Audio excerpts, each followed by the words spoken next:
जगज्योनि महायोगिनी धीकारुण्य प्रमोद सात्विक जगन्माता शुभाकारिणी श्रीकैवल्यद जन्म मृत्यु जलदान्नाश प्रभावान्मणि प्राकाम्यादि प्रसिद्ध सिद्धि वरदा श्रीललितां भावये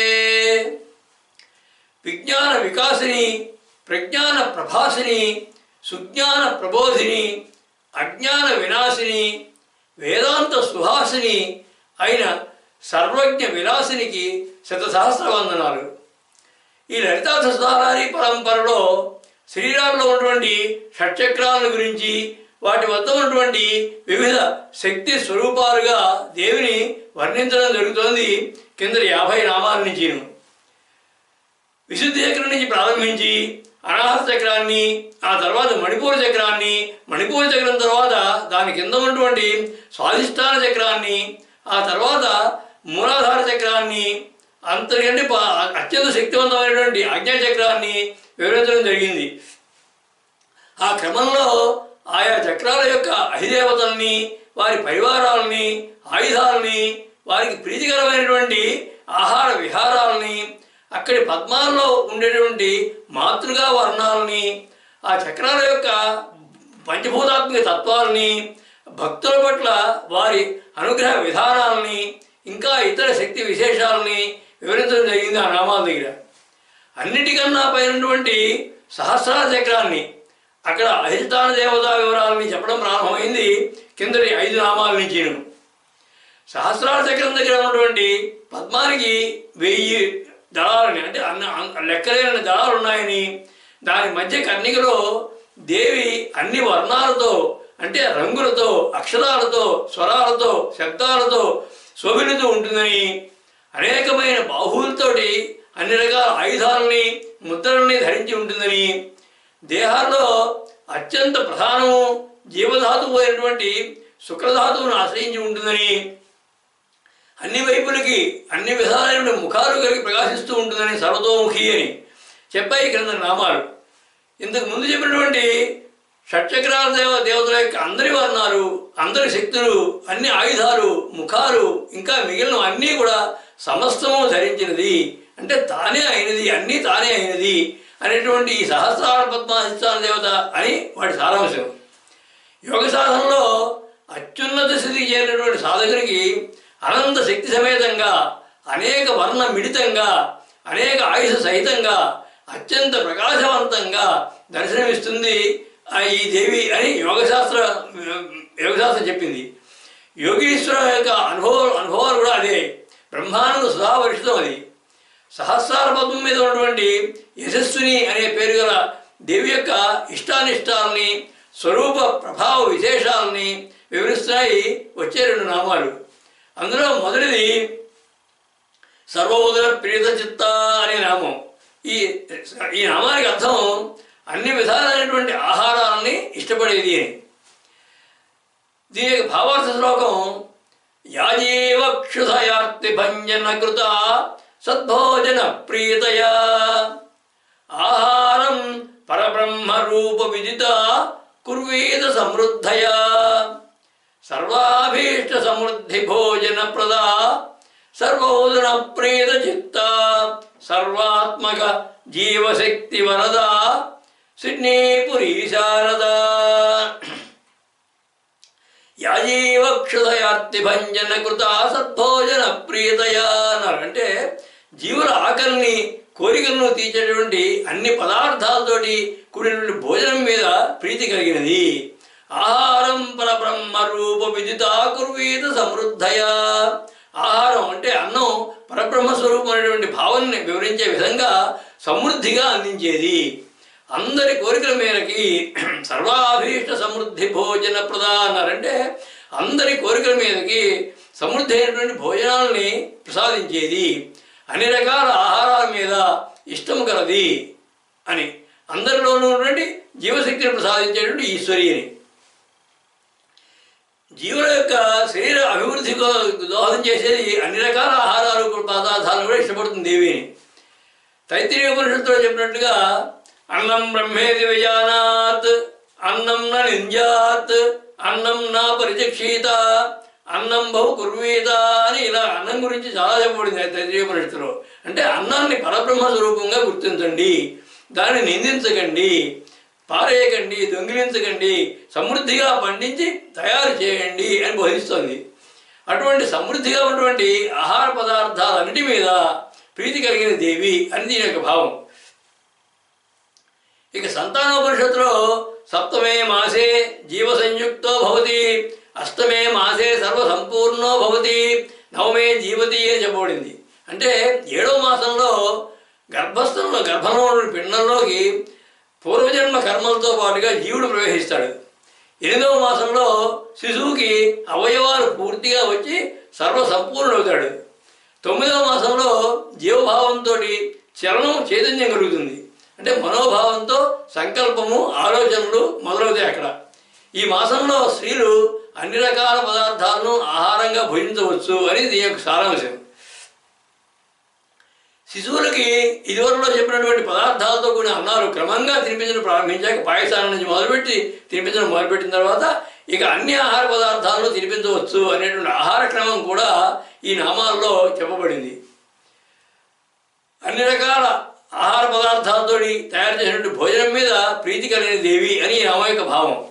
అన్ని పదార్థాలు కూడా పరబ్రహ్మ స్వరూపాలని, వాటి యొక్క సమృద్ధి సమృద్ధి కూడా బ్రహ్మతత్వాలేనని, వాటిని సద్వృత్తితో, సంపత్తితో, సౌజన్యంతో ఇష్టంగా స్వీకరించమనేటువంటి పరోక్ష భావం కూడా ఈ నామంలో ఉంది. విశుద్ధి చక్రనయ అనే నామం నుంచి ఈ నామం వరకు కూడా 7 చక్రాలకు వివరించే క్రమంలో జీవుల యొక్క పిండోత్పత్తి నుంచి వారి పూర్తి ఎదుగుదల వరకు ఒక్కొక్క మాసంలో పిండం ఎలా వృద్ధి పొందుతుందో సంతానోపనిషత్తు వాక్యాలకు అనుగుణంగా పరోక్షంగా చెప్పడం ఈ నామాల యొక్క ప్రత్యేకత. వాటన్నీ కూడా ఒకసారి సమీక్షిస్తే మనం ఇక్కడ ఏకరాత్రే కరణం భవతి, సప్తరాత్రోషితం బుద్భుతం భవతి, అర్ధమాసాభ్యంతరేణ పిండో భవతి, మాసాంతరేణ కఠినో భవతి అంటుంది. అంటే మొదటి మాసంలో పిండం గట్టిపడుతుంది. ఈ మొదటి నెలలో తల్లికి పాయసానం ఇష్టము అని వైద్యశాస్త్రం. మాసద్వయేన శిరకృతే, 2వ మాసంలో శిరస్సు రూపం ధరిస్తుంది.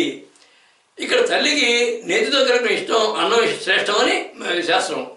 మాసత్రయేణ పాణి ప్రదేశో భవతి, 3వ మాసంలో చేతులు కాళ్ళు రూపం రావడం ప్రారంభిస్తాయి.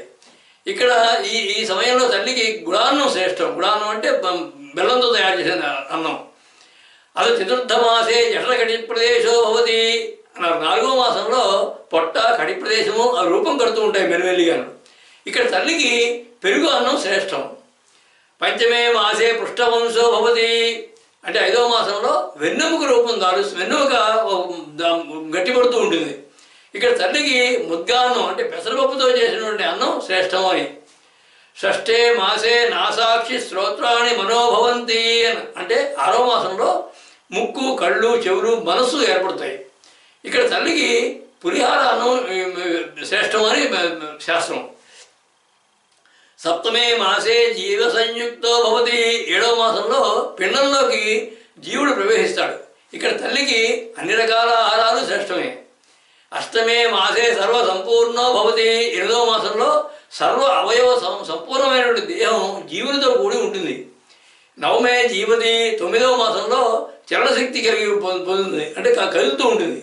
ఈ విధంగా వైద్య శరీర విజ్ఞాన శాస్త్ర విషయాలని దేవుని వర్ణించేటువంటి వ్యాజంతో ఆ మిషతోటి ఇందులో పొందుపరచడం జరిగింది. ఆ విజ్ఞాన ప్రమత్త, విద్య సుసత్త, ప్రజ్ఞా ప్రశస్త, సర్వజ్ఞ సంయుక్త ఆ పరమేశ్వరే. అన్ని రకాల అన్నాల్ని, ఆహారాలని ఇష్టంగా కలిగిన దేవి అన్నటువంటి కిందటి నామం ఏ పదార్థాన్ని తక్కువగా చూడవద్దని, అన్నీ పరబ్రహ్మ స్వరూపాలేనని, వృధా చేయకుండా, నిందించకుండా సరిగా స్పందించి అన్నిటినీ స్వీకరించమనేటువంటి పరోక్ష సందేశం కలిగింది ఆ నామం. వారి వారి ప్రియాలైనటువంటి జీవులందరి ఆహారాలు కూడా సమతుల్యంగా చూసి ఆ భోజనాలని, భోక్తల్ని కూడా పరబ్రహ్మ స్వరూపాలుగా దర్శించమనేటువంటి అంతర్గత భావం కూడా ఆ నామంలో గోచరిస్తుంది. ఆహార పదార్థాలన్నింటినీ ఇష్టపడే దైవంగా, ఆదర్శ జననిగా, దేవిని దర్శింపజేసింది ఆ నామం. సర్వోదన ప్రేత చిత్త అనే నామం ఆ సహస్రార పద్మం మీద ఉన్నటువంటి దేవి స్వీకరించినటువంటి శక్తి స్వరూపాన్ని వివరిస్తోంది వచ్చే నామం. యాకిన్యంబా స్వరూపిణి అనే నామం. ఈ యాకిన్యంబా స్వరూపిణి అనే నామానికి అర్థం యాకిని అనే పేరు గల దేవతా స్వరూపం ధరించినది. దీని యొక్క భావార్థ శ్లోకం యా సహస్రదళాన్విత సరసిజాధిష్టే సదానందిత ఆదిక్షాంత సమస్త వర్ణ ప్రకట శక్త్యైర్యుతా భాసిత యా సద్భోజన ప్రీత చిత్త సకల శక్త్యాయుధాంధార్యత యాకిన్యంబ స్వరూపిణి శుభగుణి సిడ్నీపురీ శారదా. అంటే యా సహస్రదళాన్విత సరసిజాధిష్టే సదానందిత అన్నారంటే సహస్రార పద్మం మీద అధివసించి ఎల్లప్పుడూ ఆనందాన్ని ఇచ్చేది. ఆదిక్షాంత సమస్త వర్ణ ప్రకట శక్త్యైర్యుతా భాసిత అంటే ఆ నుండి క్ష వరకు ఉన్నటువంటి అన్ని అక్షరాలతో ప్రకటింపబడేటువంటి శక్తులతో భాషించేది. యా సద్భోజన ప్రీత చిత్త సకల శక్త్యాయుధాంధార్యత అన్నారంటే వివిధమైన పదార్థాలతో నిండినటువంటి మంచి భోజనం మీద ప్రీతి కలిగినది, సమస్త శక్తులతో కూడినటువంటి ఆయుధాలను ధరించినది. యాకిని అనే పేరు గల దేవతా స్వరూపమైనటువంటి ఈశ్వరి అని. ఈ సహస్రార పద్మం మీద అధివసించినటువంటి దేవత యశస్విని దేవి. ఆమె యొక్క బీజము, కీలకము, న్యాసము, మంత్రము, స్తోత్రము ఇవన్నీ కూడా యకార సంబంధంగా ఉంటాయి కనుక ఈ దేవతకి యాకిని అనే పేరు ప్రసిద్ధమైంది.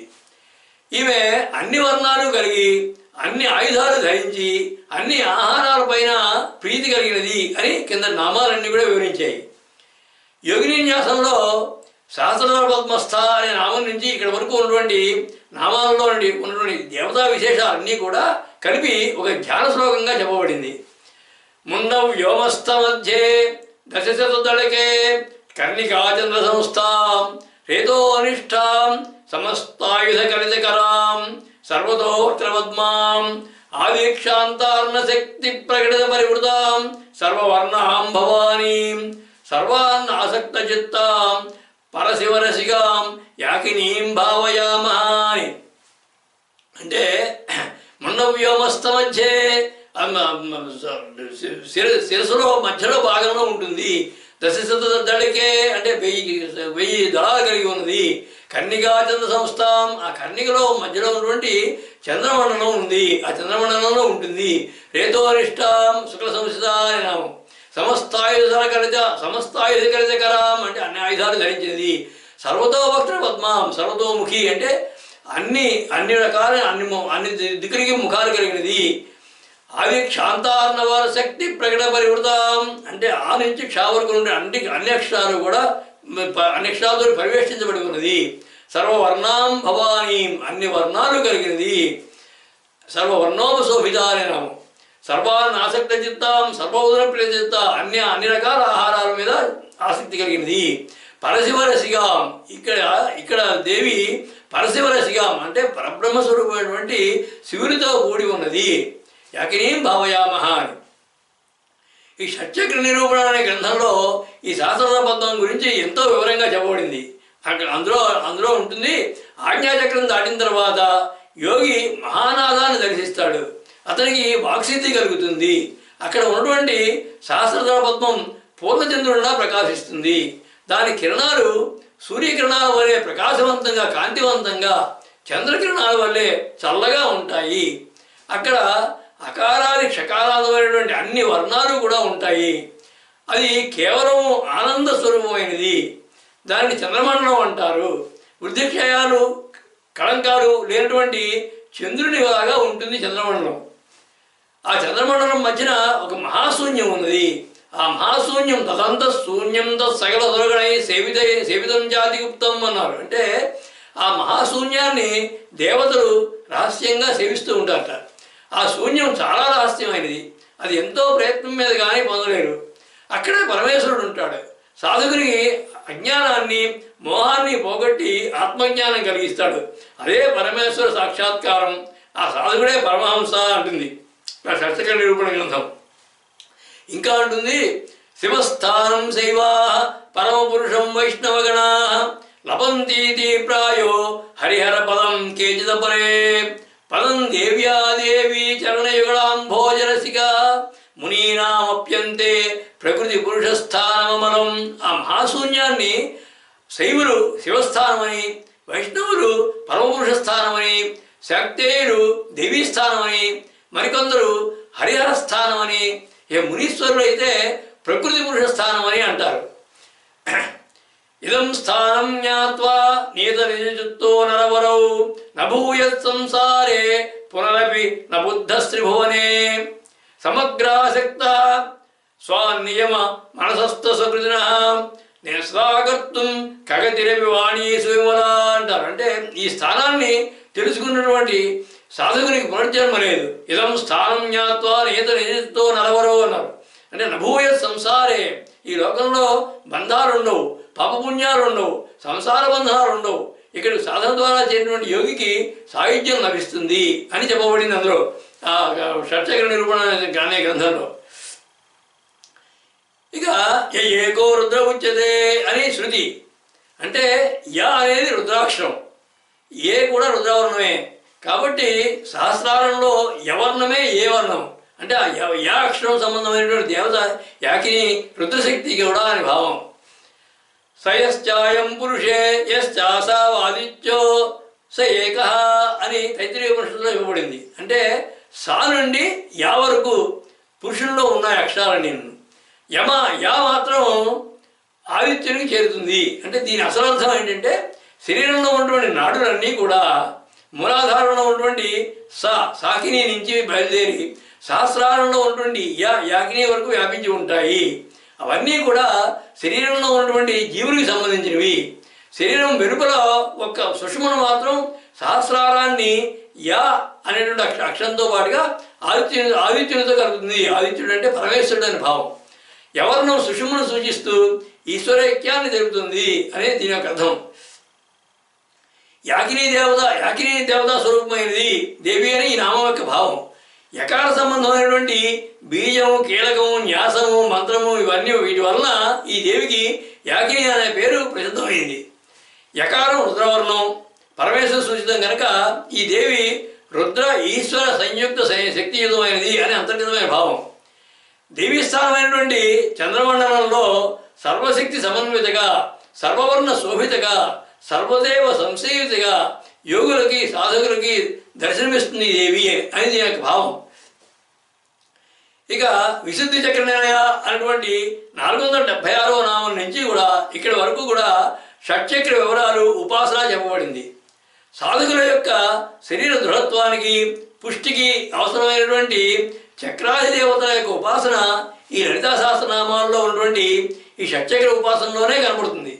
శరీరానికి అవసరమైనటువంటి సప్తధాతువుల యొక్క పుష్టి సాధనకి కూడా ఈ ఉపాసన అవసరమవుతుంది. ప్రత్యేకంగా ఈ ధాతువుల పుష్టి కోసం ఉపాసించవలసినటువంటి 7 దేవతలు కూడా వేరెక్కడా మంత్రశాస్త్రంలో చెప్పబడలేదు. అంటే ఆ విధంగా ఈ షట్చక్ర నిరూపణ, వివరణ, ధాతునిష్టాలైనటువంటి దేవతల ఉపాసన ఈ నామాల్లో ఒక ప్రత్యేకత ఇది. ఈ చక్రాలకి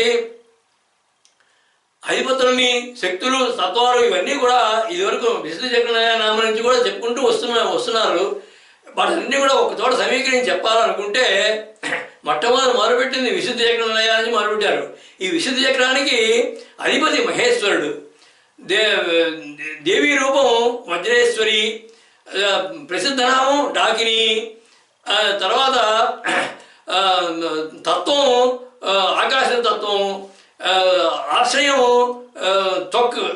త్వక్స్థానానికి, అలాగే దీని వర్ణం, దీని యొక్క వర్ణం చూస్తే ఆరక్త వర్ణం పాటల వర్ణం, అంటే 2 తెలుపు ఎరుపు కలిసింది. ఆ తర్వాత ఇక్కడ దేవికి ఇష్టమైన ఆహారం పాయసాన్నం. దీని యొక్క వ్యాహృతి ఓం భూ అని. ఈమెకు ముఖాలు ఒక ముఖం. అలాగే ఇక్కడ అక్షరాలు ఆ నుండి ఆహా వరకు ఉన్నటువంటి అక్షరాలు 16 అక్షరాలు. అలాగే తర్వాత అనాహత చక్రం చూసుకుంటే అనాహత చక్రానికి రుద్రుడు అధిపతి. దీని యొక్క దేవి నామం వామదేవి అని, ప్రసిద్ధ నామం రాకిని అని. తర్వాత దీని యొక్క తత్వం వాయుతత్వం ఇది. తర్వాత ఇక్కడ దేన్ని ఆశ్రయించి ఉంటుంది? రుద్ర సంస్థ, రుద్ర రక్తాన్ని ఆశ్రయించి ఉంటుంది. ఈమె యొక్క వర్ణం శ్యామల వర్ణం. ఆ తర్వాత ఈమెకు ఇష్టమైన పదార్థం స్నిగ్ధాన్నం, అంటే నెయ్యితో కలిపిన అన్నం. దీని యొక్క వ్యాహృతి ఓం మహా అనేది. ఈమెకు 2 ముఖాలు ఉంటాయి ఇక్కడ. అలాగే ఇక్కడ అక్షరాలు కఖ గాజ్ఞ చ జాజ్ఞ ఞ ట అని 12 అక్షరాలు. తర్వాత మణిపూర చక్రం. మణిపూర చక్రం దగ్గర మణిపూర చక్రానికి విష్ణువు అధిపతి. దీనికి ఇక్కడ దేవి యొక్క నామం వయోవస్థ వివర్జిత అనే నామం. దీనికి లాకిని అనేటువంటి పేరుంది ఈవిడికి. అలాగే దీని యొక్క తత్వం జలతత్వం. ఇది జలతత్వం అయిన తర్వాత ఆశ్రయం మాంసం కాబట్టి దీని యొక్క వర్ణం కూడా రక్తం, ఎరుపు వర్ణంలో ఉంటుంది. అలాగే గుడాన్నం దీనికి ప్రీతి. అలాగే ఓం మహా అని అర్థం. ఓం మహా అనేది దీని యొక్క వ్యాహృతి. ఈమెకు 3 ముఖాలు ఉంటాయి. అలాగే ఇక్కడ అక్షరాలు డాఢాణ డాఢాణ తత్థాధాన పఫ అని 10 అక్షరాలు ఉంటాయి ఇక్కడ. అలాగే తర్వాతది స్వాధిష్టాన చక్రానికి బ్రహ్మ అధిపతి. దీనికి సిద్ధేశ్వరి అనే ఇక్కడ దేవత, అధిష్టాన దేవత. దీనికి కాకిని రూపధారిణి అన్నారు కదా, కాకిని అని అర్థం. అలాగే ఇది అగ్నితత్వం ఇది. అలాగే మేధస్సు అనేటువంటి ధాతువును ఆశ్రయించి ఉంటుంది. అలాగే పీతవర్ణం అంటే పసుపు బంగారం కలిసిన వర్ణం. ఇక్కడ దధ్యన్నం, ఆమెకు ప్రీతి దధ్యన్నం, పెరుగన్నం ప్రీతి. అలాగే ఓం మహా అనే దీని యొక్క వ్యాహృతి. దీనికి 4 అక్షరాలు, 4 ముఖాలు ఉంటాయి ఈవిడికి. అలాగే ఇక్కడ అక్షరాలు 6 బాబ్బా యారా లా అనేవి. ఇక మూలాధారానికి అధిపతి గణపతి. అలాగే ఇక్కడ ఉన్నటువంటి దేవి పేరు సిద్ధ విద్య. దీనికి సాకిని అనేటువంటి నామం కూడా ఉంది. అలాగే పృథ్వీతత్వం ఇది. అస్థిసంస్థిత ఎముకల్లో ఉంటుంది ఈవిడ. అలాగే ధూమ్రవర్ణం ఈవిడిది, గోధుమ వర్ణం అంటే పగవైనటువంటి గోధుమ వర్ణం లాంటిది. అలాగే ముద్గాన్నం ఈవిడికి ప్రీతి. ఇక్కడ ఓం భూ అనేది వ్యాహృతి. ఇక్కడ ఈమెకు 5 ముఖాలు ఉంటాయి ఇక్కడ, పంచవక్త్ర అని.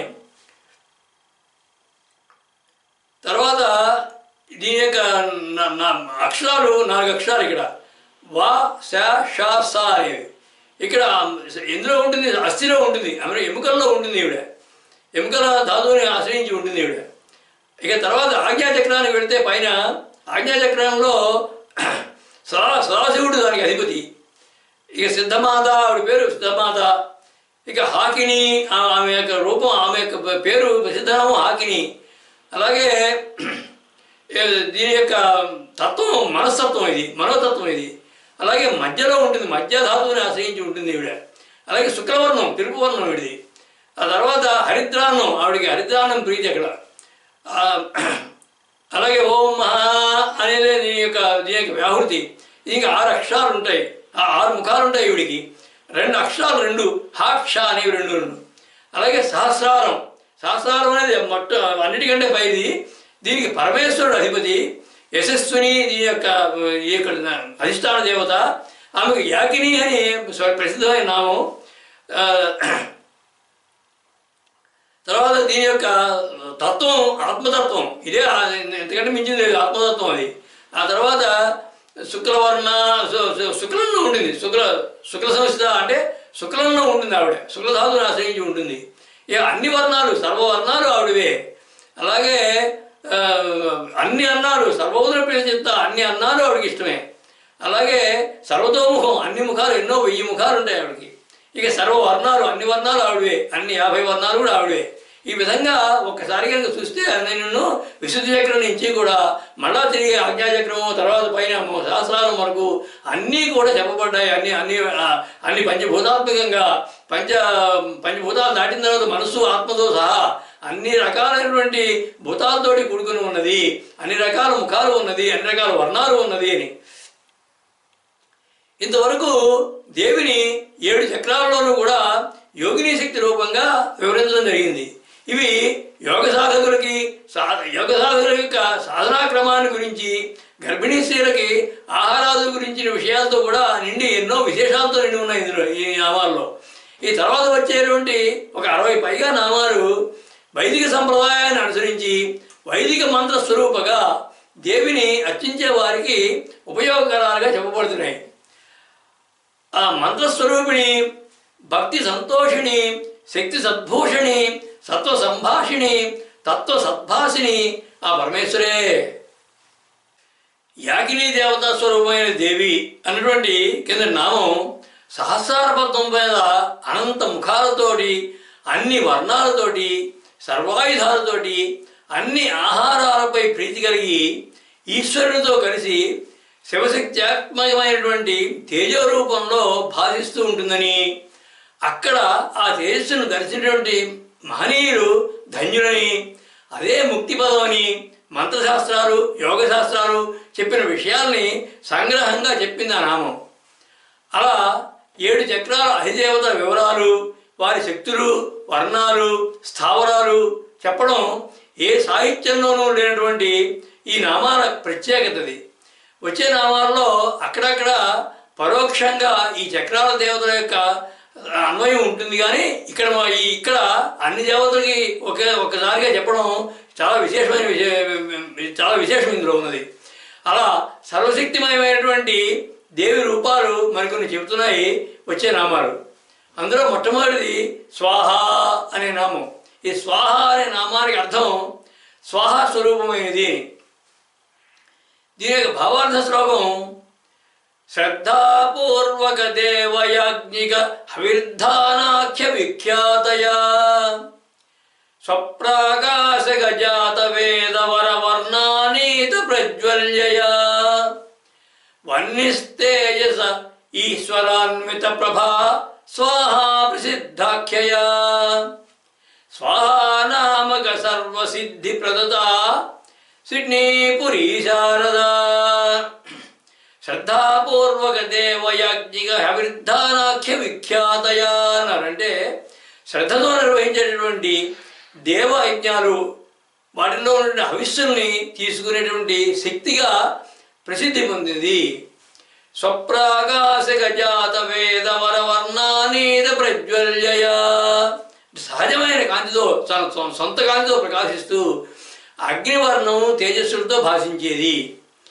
అగ్ని తేజస్సుతో ఉన్నటువంటి వన్నిస్తేజస ఈశ్వరాన్విత ప్రభా స్వాహా ప్రసిద్ధాఖ్యయా అన్నారు. అంటే అగ్ని తేజస్సుతో ఉన్నటువంటి ఈశ్వరుని యొక్క ప్రభారూపమైనటువంటి స్వాహాదేవతగా ప్రసిద్ధమైనది.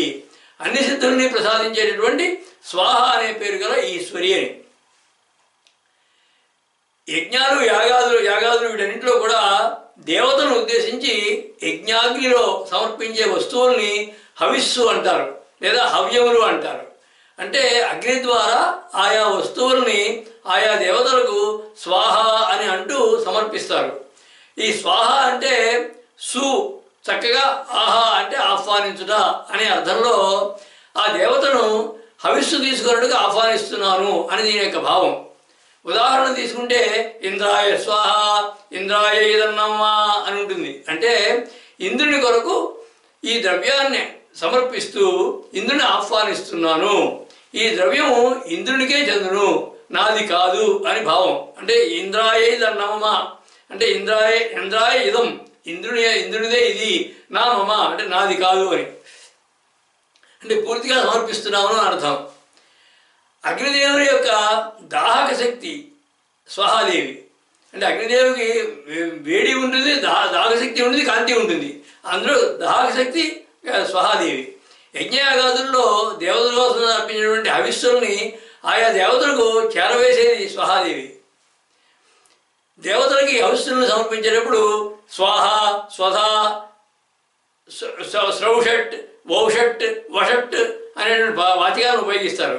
వీటిని మంత్రశాస్త్రంలో మంత్ర పల్లవారు అంటారు. మంత్రం తర్వాత వచ్చేదాన్ని మంత్ర పల్లవారు అంటారు. అంటే ఈ వాచికములన్నింటిలో కూడా దేవి ఉంటుందని, అవన్నీ కూడా ఆమె నామాలే అని దీని యొక్క భావం. స్వాహ అంటే సరి అయిన మంచిదైన, ఆహా అంటే మార్గం, అంటే సరి అయిన మంచి మార్గాన్ని చూపించేది దేవి స్వాహ అనే దానికి అర్థం. ఈశ్వరుడు అగ్నిస్వరూపంగా కనుక భావిస్తే ఆయనకు సృష్టి పాలనలో సహకరించేటువంటి పరమేశ్వరి అంశ రూపమే స్వాహాదేవి. అలాగే స్వాహాందు దక్షిణే పార్శ్వే అని మంత్రం, అంటే అగ్నికి కుడివైపున ఉన్న స్వాహాదేవి అని అర్థం. శివుని యొక్క అష్టమూర్తులు 8 మంది మూర్తులు శివునికి. ఆ శివుని యొక్క అష్టమూర్తులలో ఒక మూర్తి పేరు అగ్నిమూర్తి. అగ్నిమూర్తికి భార్య స్వాహ అనబడేటువంటి దేవి అంశ అది. ఆ స్వాహాదేవి కుమారుడే కుమారస్వామి అని వాయుపురాణంలో ఉంది. స్వాహాదేవికి 16 నామాలు ఉన్నాయి. అవి స్వాహ, వన్నిప్రియ, వన్నిజాయ, సంతోషకారిణి, క్రియ, శక్తి, కాలరాత్రి, పరిపాకకరి, ధ్రువ, గతి, దాహిక, దానక్షమ, సంసారసార రూప, దేవపోషణకారిణి, మోద సంసారతారిణి, దేవజీవన రూప అని ఇలా 16 నామాలు ఉన్నాయి స్వాహాదేవికి. ఈ ప్రపంచ సారతంత్రం అనే గ్రంథంలో స్వాహ అనే పదానికి అర్థం చెబుతూ స్వ అంటే స్వర్గము, అలాగే ఆత్మ, ఆహా అనగా ఆహుతులు లేదా గతి అంటే పొందడం అనే అర్థం తీసుకుంటే స్వాహ అంటే స్వర్గం కొరకు చేసేటువంటి ఆహుతులు అని, లేదా స్వర్గానుభూతి అని, లేదా ఆత్మగతి ఆత్మానుభూతి అని అర్థాలు. ఈ స్వాహ శబ్దం స్వర్గాత్మ, స్వాత్మ, సామశాఖలకి సూచకంగా ఉంటుంది ఈ స్వాహ అనే శబ్దం. అలాగే మరొక రకంగా చూస్తే స్వ అంటే ఆత్మ, హ అంటే ఉచ్చారణం, అంటే ఆత్మ నుంచి సంకల్ప రూపంగా బయటకు వచ్చేది స్వాహాదేవి అని అర్థం. ఇక యాస్కుడు నిరుక్తంలో ఏమంటాడంటే సు ఆహా అని విడదీసి మరో అర్థాన్ని చెప్పాడు.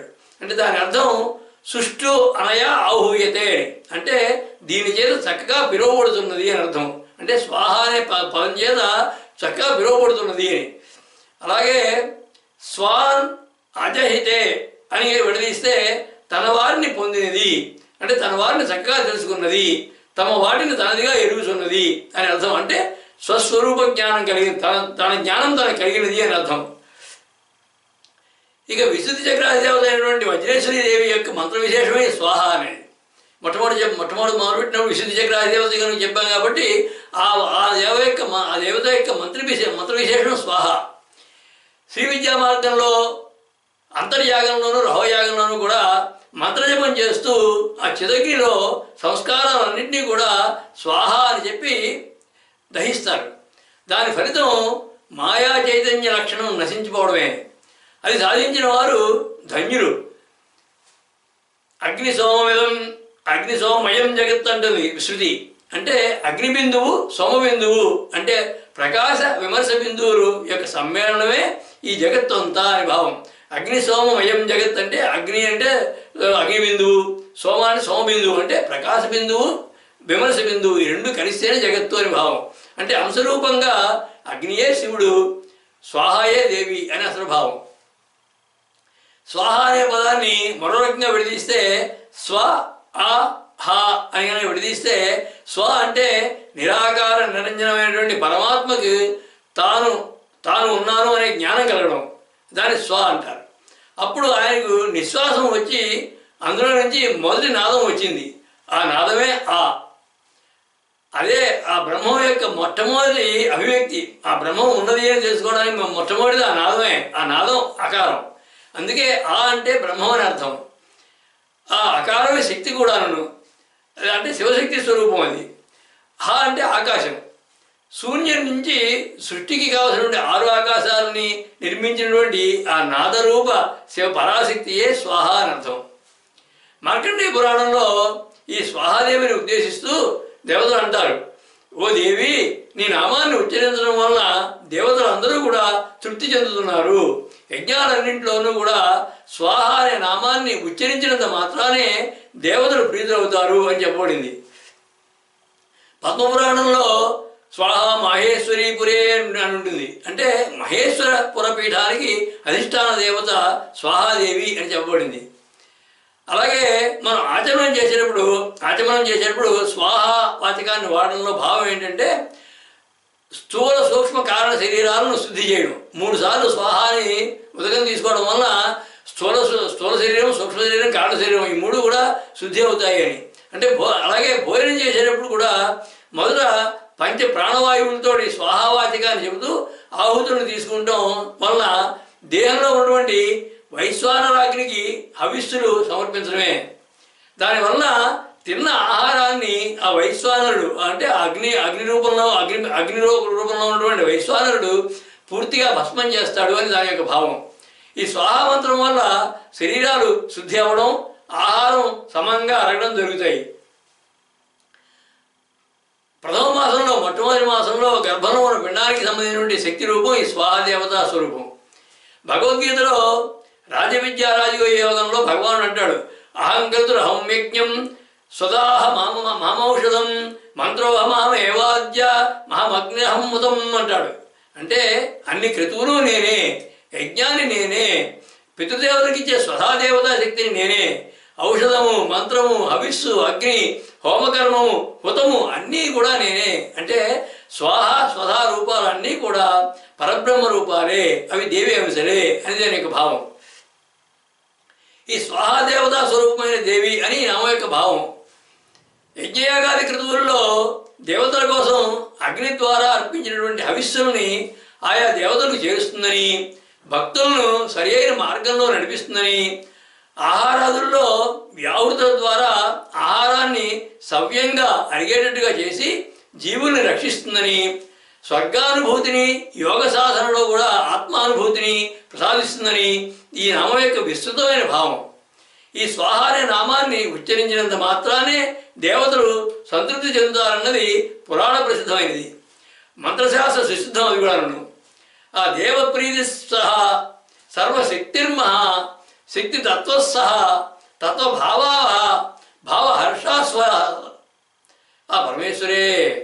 శాస్త్ర ప్రసిద్ధమైనటువంటి స్వాహ అనే మంత్రస్వరూపం దేవి అన్నటువంటి కింద నామం క్రతువులు, హోమాలు, జపతపాదులు అన్నింటిలో కూడా తరచుగా ఉపయోగింపబడేటువంటి అత్యంత శక్తివంతమైనటువంటి మంత్రం దేవి స్వరూపమేనని, ఆ రూపంలో దైవ కార్యాలన్నింటినీ కూడా సమర్పణను ఆయా దేవతలకు అందించి వాంఛార్థాలని అంటే కోరిన కోరికలని జీవులకు ప్రసాదిస్తుందని, పిండాండం నుంచి బ్రహ్మాండం వరకు ఉన్నటువంటి అన్నిటినీ సంరక్షిస్తూ ఉంటుందని పరోక్ష భావం కలిగింది ఆ నామం. శివశక్తి స్వరూపిణిగా పరబ్రహ్మ స్వరూపంగా దేవిని దర్శింపజేసినటువంటి అత్యంత మహిమాన్వితమైనటువంటి నామం అది. స్వాహా స్వరూపమైనటువంటి దేవి జీవుల సంరక్షణకు ధరించే మరొక రూపాన్ని చెబుతోంది తర్వాత నామం స్వధా అనే నామం. ఈ స్వధా అనే నామానికి అర్థం స్వధారూపముగా ఉన్నది.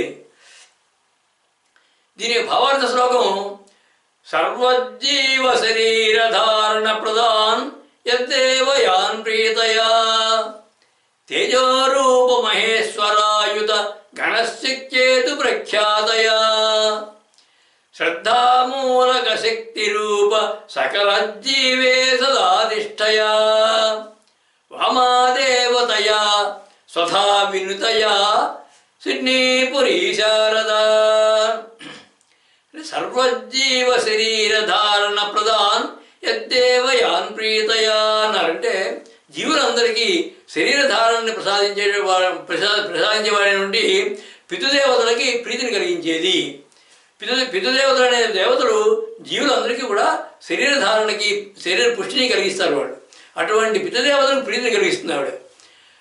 తేజోరూప మహేశ్వరాయుత ఘనశక్చేతు ప్రఖ్యాతయా తేజోరూపుడైనటువంటి మహేశ్వరునితో కూడినటువంటి శక్తి స్వరూపిణిగా ప్రసిద్ధి చెందినది. అలాగే శ్రద్ధామూలక శక్తి రూప సకల జీవే సదాధిష్ఠయా అంటే శ్రద్ధకు మూలమైనటువంటి శక్తి రూపంలో, శ్రద్ధారూపంలోనే ఉంటుంది, దానికి మూలమైన శక్తి రూపంలో కూడా జీవులందరిలోనూ కూడా సుస్థిరంగా ఉండేది. అగ్నిస్వరూపుడైనటువంటి ఈశ్వరునికి ఎడమ భాగంలో ఉండి స్వదా అని కీర్తించబడేటువంటి ఈశ్వరి. వామాదేవతయ అన్నారు కాబట్టి వామాదేవతయ అంటే శివుడికి ఎడమ భాగంలో ఉండేది. స్వధా అని కీర్తించబడే ఈశ్వరి. ఈ స్వధా అంటే విడదీస్తే స్వ అంటే తన యొక్క, ధ అంటే ధారణ అంటే శరీర ధారణకు సంబంధించినటువంటి సంబోధన స్వాగతం ఈ పదం. జీవుని శరీర ధారణకి శరీర పోషణకి కారకులు పితృదేవతలు. వారిని అర్చించి సమర్పించేటువంటి విధాన సాధన దేవత స్వధా అనేది. అందుకే పితృదేవతను అర్చించేటప్పుడు హోమాలలో సమర్పించే కవ్యాలు, తర్పణలు, తిలపిండ ప్రదానాలు ఇవన్నీ కూడా స్వధా అని అర్చించబడతాయి. ఇది పితృదేవత ప్రధాన వాచకం అని చెప్పుకోవచ్చును. స్వధ అంటే స్వధ అంటే స్వ అంటే బాగుగా ధరించినది, ధ అంటే ధరించినది అనే అర్థంలో సృష్టిని బాగుగా ధరించి పోషించేది అని అర్థం. సృష్టి అంతటి కూడా తానే ధరించి తానే పోషిస్తోంది అని అర్థం స్వధ అని అర్థం. తనకు తానే ఆధారం అయ్యి సృష్టికి అంతటికీ ఆధారంగా ఉన్న శక్తికి దేవి అని యొక్క భావం. దేవి వామే స్వధాం తథా అని ఉంటుంది మంత్రం. అంటే అగ్నికి ఎడమ పార్శ్వనందు ఉండే స్వధాదేవి. ఇంతకు ముందు కుడి పక్కన ఉన్నది స్వహాదేవి అయితే ఎడమ పార్శ్వనందు ఉండే స్వధాదేవి. అగ్నిస్వరూపమైనటువంటి ఈశ్వరుని యొక్క ఎడవ భాగంలో ఉన్నటువంటి తేజస్వరూపిణి కనుక వామదేవి, ఆమెయే స్వధాదేవి కూడా అన్నాడు. ఈ వామదేవి యొక్క రూపమే స్వధాదేవి. మార్కండేయ పురాణంలో ఈ స్వధాదేవిని కీర్తిస్తూ అంటారు, ఓ దేవి, పితృదేవతలకి తృప్తి కారణమైనటువంటి స్వధాయని నామంతో జనులందరూ కూడా నేను సేవిస్తున్నారు అని ఉంది అందులో. ఇక స్వధ అని విడదీసి చూస్తే స్వ అంటే సృష్టి బాగా చక్కగా, ధ అంటే ధరించున్నది లేదా విష్ణువుని పోషించేది లేదా తన వారిని అందరినీ కూడా పోషించేది అని అర్థాలు వస్తాయి. అంటే లేకపోతే చక్కగా ఆధారం చేయబడుతున్నది అని మరొక అర్థం. ఆధారం అంటే హోమద్రవ్యం అగ్ని యందు ఉంచడం అంటే చక్కగా హోమం చేయబడేది అని అర్థం. ఈ స్వధాదేవికి 7 నామాలు ఉన్నాయి. అవి పితృప్రాణతుల్య, ద్విజప్రీతికర, ద్విజ జీవన రూపిణి, శ్రాద్ధాధిష్టాతృదేవి, శ్రాద్ధ ఫలప్రద, బ్రహ్మమానసకన్య, పితృతుష్టిప్రద అని. ఈ దేవీ సప్తశతిలో స్వాహ సుధా నామాలతోటి దేవిని స్తుతించడం జరిగింది. యస్యా సమస్త సురతా సముదీరణేన తృప్తిం ప్రయాంతి సకలేషు మఖేషు దేవి స్వాహా శివై పితృగణస్య చ తృప్తి హేతు ఉచ్చార్యసే త్వపద ఏవ జనై సుధాచానుండి. అంటే ఓ దేవి, నీవు స్వాహా శివై పితృగణస్య చ తృప్తి హేతు స్వాహా రూపంలో ఉండి సకల జీవుల్ని కూడా తృప్తిపరుస్తున్నావు. అలాగే పితృగణాలను తృప్తిపరచడానికి ఉచ్చార్యసే త్వమత ఏవ జనై సుధాచ, జనుల చేత ఉచ్చరింపబడినటువంటి స్వధాదేవి నువ్వే. అంటే మామూలు సామాన్య జనానికి తృప్తి కలిగించేది స్వహాదేవిగాను, పితృగణాలకి తృప్తి కలిగించేది స్వధాదేవిగాను నిన్ను భావించి అర్చిస్తున్నాము అని. అలాగే భగవానుడు భగవద్గీతలో అంటాడు కదా, స్వధా మహామౌషధం అని భగవానుడు చెప్పాడు. ఆయన అంటే తాను స్వయంగా స్వధారూపంలో ఉంటాను అని చెప్పాడు. ఈ అనాహత చక్రాధిదేవత అయినటువంటి వామదేవి యొక్క మంత్ర విశేషం ఈ స్వధ. అలాగే 2వ మాసంలో గర్భంలో ఉన్నటువంటి పిండానికి సంబంధించినటువంటి శక్తి రూపం ఈ స్వధాదేవి. స్వధ అనే దేవతా స్వరూపం కలిగిన దేవి అని ఈ నామం యొక్క భావం. జీవుల శరీర ధారణకి పోషణకి కారణమైనటువంటి పితృదేవతలు ఈ స్వధాదేవిని తలుచుకొని ధ్యానిస్తే తృప్తులవుతారని, ప్రీతులవుతారని శృతి శాస్త్రం ప్రసిద్ధమది. దేవతలంతా పరమేశ్వరుని స్వాహ స్వధా రూప శక్తిగా వర్ణించి స్తుతించడం దేవి సంస్కృతిలో ఉంది కాబట్టి అది నామ విశేషం. ఇది తనకు తానే ఆధారమై సృష్టికి అంతటికీ ఆధారంగా సృష్టిని చక్కగా ధరించి పోషిస్తున్నటువంటి పరాశక్తి దేవి అని ఈ నామం యొక్క విశేష భావం. శ్రద్ధతో కూడినటువంటి శక్తి రూపంలో జీవులందరిలోనూ కూడా సుస్థిరంగా ఉండేది ఈ స్వధాదేవి. శ్రద్ధాభక్తి సదా, భక్తి భావాస్పద, భావ జ్ఞానాసుధ, జ్ఞానతత్వప్రద, తత్వ సంపత్ప్రద ఆ పరమేశ్వరే. స్వధాదేవతా శక్తి స్వరూపమైన దేవి అన్నటువంటి కింద నామం స్వధా అనే నామం జీవుల యొక్క శరీర రక్షణ, పోషణ, అభివృద్ధులకి మూలకారకాలైనటువంటి పితృదేవతలకి ప్రీతి కలిగించేది అనే భావాన్ని అందిస్తూ కూడా అవ్యాజ వాత్సల్య కరుణామూర్తులైనటువంటి ఆ పితృదేవతలని స్మరింపజేసింది ఇంకొకసారి. ఈ స్వధాదేవి యొక్క పూజ సకలాభీష్ట ఫలప్రదం అని చెప్పి శాస్త్రాలు పురాణాలు చెప్తాయి. వామదేవి మంత్ర విశేషమైనటువంటి ఈ స్వధా అనేటువంటి నామం ఈశ్వర రూపమైనటువంటి అగ్ని రూపంలో, అగ్నికి వామభాగంలో ఉండేది కాబట్టి అనడం వలన అటు ఈశ్వరతత్వం ఇటు అగ్నితత్వాలు రెండింటి యొక్క సమన్వయం అని చెప్పి పరోక్షమైన భావం కూడా అందించింది ఆ నామం. దేవి యొక్క మరికొన్ని మంత్రస్వరూపాలని తత్వాలని చెబుతున్నాయి రానున్నటువంటి నామాలు. వాటిలో అమతి అనే దానికి నామానికి బాహ్యమైన అర్థం చూస్తే మతికి అంటే బుద్ధికి పూర్వమైనటువంటి స్వరూపం కలిగింది లేదా బుద్ధికి అతీతమైన స్వరూపం కలిగింది అని అర్థం.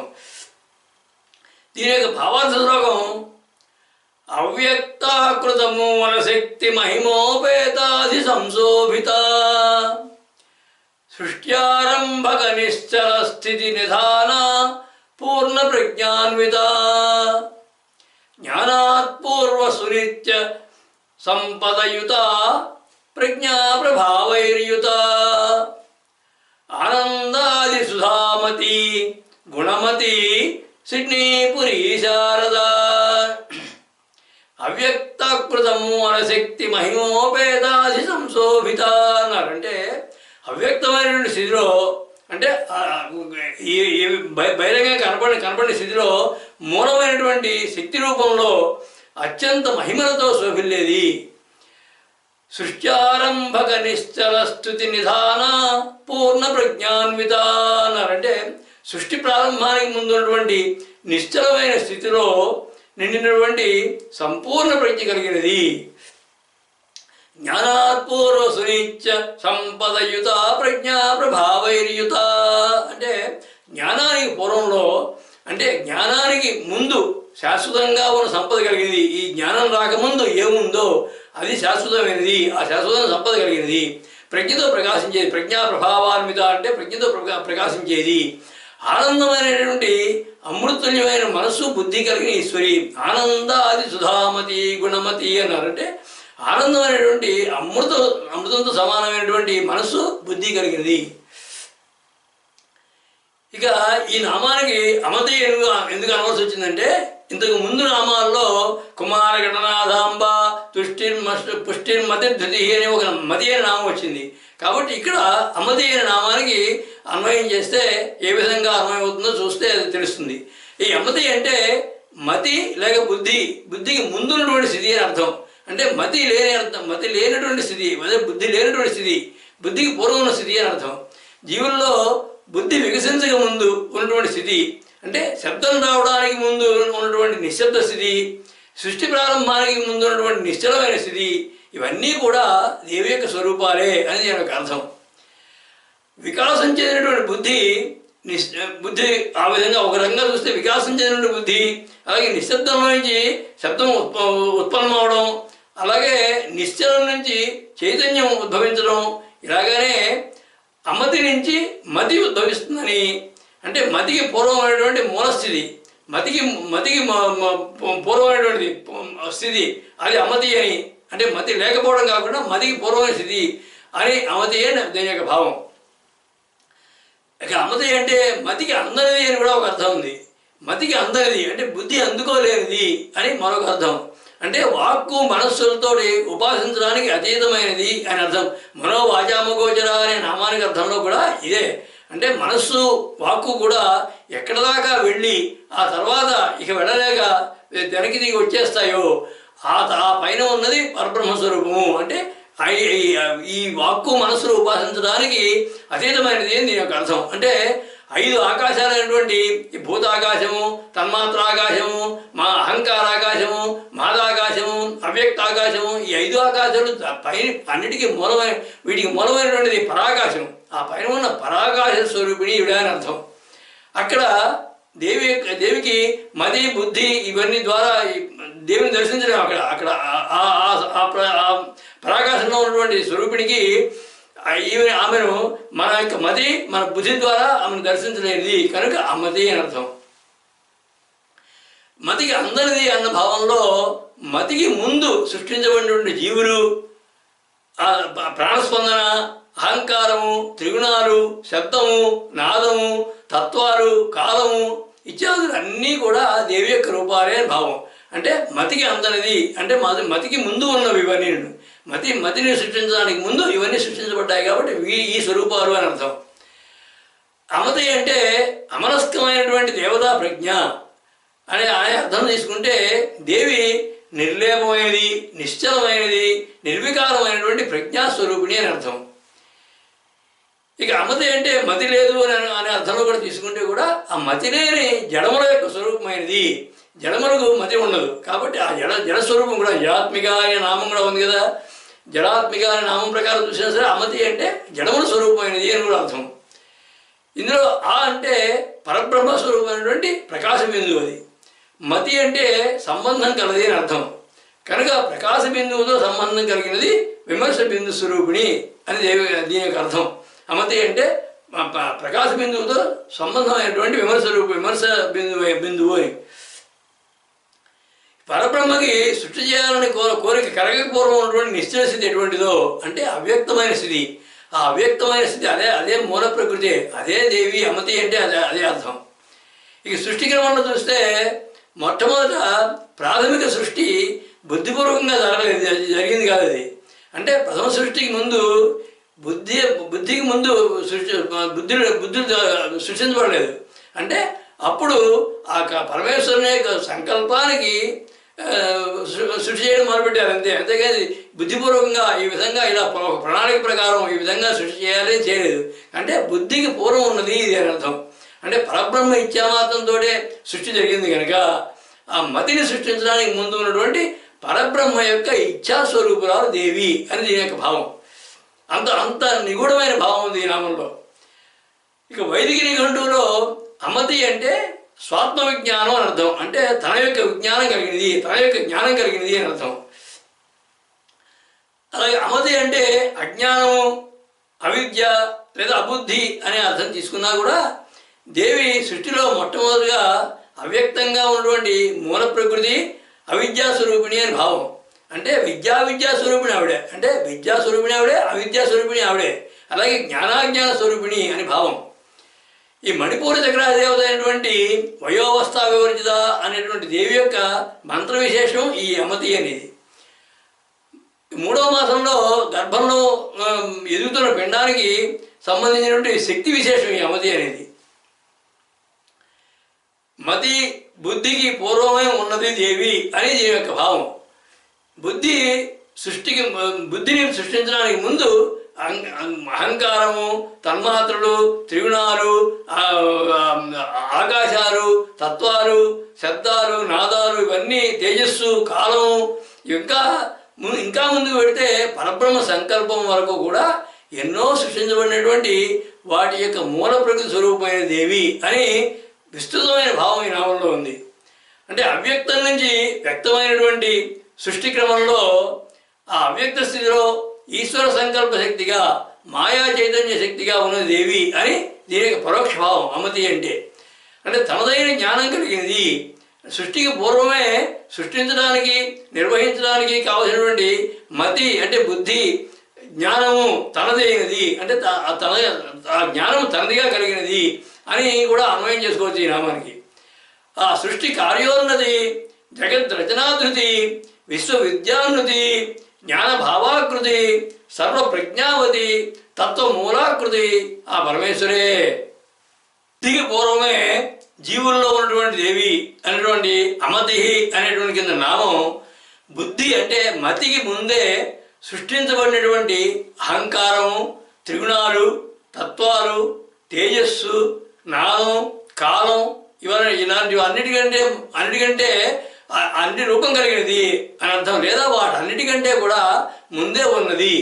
అంటే మూల ప్రకృతిగా, మాయా చైతన్య స్వరూపిణిగా, అనాదిగా ఉన్నది దేవి అనేటువంటి విస్తృత భావంతో సృష్టిపూర్వమైనటువంటి దేవి సమగ్ర సందర్శనం చేయించింది ఆ నామం.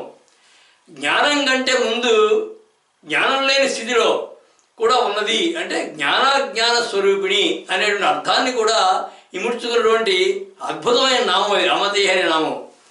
మతికి ముందు నుంచి ఉన్న దేవి జీవుల్లో ఎలా మతిగా ఉంటుందో చెబుతోంది వచ్చే నామం మేధ అనే నామం. ఈ మేధ అనే నామానికి అర్థం బుద్ధి విశేషమైనటువంటి స్వరూపం కలిగింది. దీని యొక్క భావార్థ శ్లోకం విజ్ఞానాత్మక ధారణాయుత ఘన ప్రజ్ఞాకృత ధీమత సత్యాలోచన సద్విచార రమణీయానంద బుద్ధ్యైర్యుత బ్రహ్మాహం సతమస్మి సంస్మృతి శృతిజ్ఞానైవ సంపద్యత మేధాదేవి ప్రసిద్ధ బుద్ధి వినుత సిడ్నేపురీ శారద. అంటే విజ్ఞానాత్మక ధారణాయుత ఘన ప్రజ్ఞాకృతాధీమత అన్నారు. అంటే విజ్ఞానంతో కూడినటువంటి ధారణాశక్తి కలిగినటువంటి ప్రజ్ఞాస్వరూపమైనది. సత్యాలోచన సద్విచార రమణీయానంద బుద్ధ్యైర్యుత అన్నారు. అంటే నిత్య సత్యమైనటువంటి పరబ్రహ్మను గురించినటువంటి ఆలోచనలతో ఆనందాన్ని పొందేటువంటి బుద్ధి స్వరూపమైనది.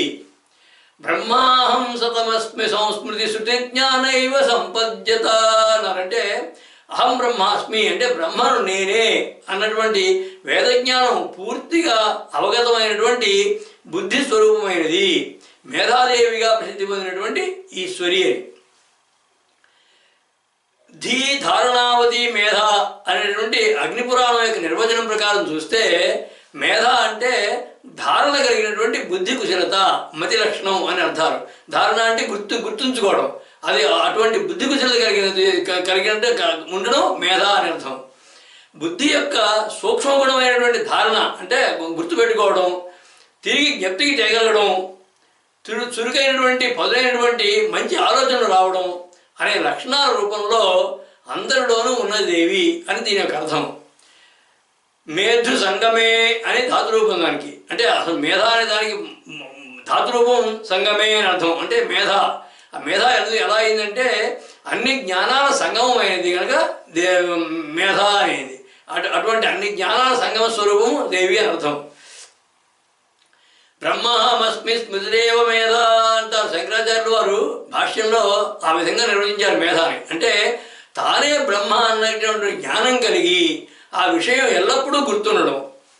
ఎన్ని జన్మలెత్తినా, ఎన్ని నామరూపాలు ధరించినా అవన్నీ తాత్కాలికాలని, తాను శాశ్వతమైనటువంటి పరబ్రహ్మ యొక్క అంశ అనేటువంటి నిత్య సత్యాన్ని ఎల్లప్పుడూ గుర్తుండేటట్లుగా చేసి ఆ చూపించేటువంటి గుణం మేధ. అంటే బ్రహ్మజ్ఞానమే మేధ, ఆ గుణమే మేధాయే, ఆ గుణమే అది మేధాయే దేవి అని అర్థం. సృష్టికి పూర్వం నిరాకారమైనటువంటిది శుద్ధ సత్వ జడంగా ఉన్నటువంటి పరబ్రహ్మానికి నేను ఉన్నాను అన్న భావాన్ని, జ్ఞానాన్ని కల్పించినటువంటి జ్ఞానస్వరూపమే మేధ. అదే చైతన్య శక్తి స్వరూపిణి దేవి అని భావం. మేధ అంటే సకల శాస్త్రాల సారం అని కూడా అర్థం ఉంది. అంటే సర్వశాస్త్రార్థ స్వరూపిణి దేవి అని భావం. మేధాసి దేవి విద్యాగిల శాస్త్రసార అంటుంది దేవి సప్తశతిలో. దేవతలు ఆమెను కీర్తిస్తారు, దేవిని కీర్తిస్తారు. మేధాసి దేవి విద్యాగిల శాస్త్రసార అంటారు. అంటే దేవతల చేత ఆ విధంగా సకల శాస్త్రాల సారమైనటువంటి దేవి అని కీర్తింపబడింది మేధ అనే రూపంలో. యాదేవి సర్వభూతేషు మేధారూపేణ సంస్థిత అని కూడా సప్తశతిలో. అంటే మేధారూపంలో అన్ని భూతాల్లోనూ, అన్ని చోట్ల, అన్ని జీవుల్లోనూ కూడా ఉంటుంది అని. అలాగే స్వాధిష్టాన విగ్రహదేవత అయినటువంటి సిద్ధేశ్వరి యొక్క మంత్ర విశేషం కూడా ఈ మేధ అనేది. 4వ మాసంలో గర్భంలో ఎదుగుతున్నటువంటి పిండానికి సంబంధించినటువంటి శక్తి విశేషం కూడా ఈ మేధ అంటే.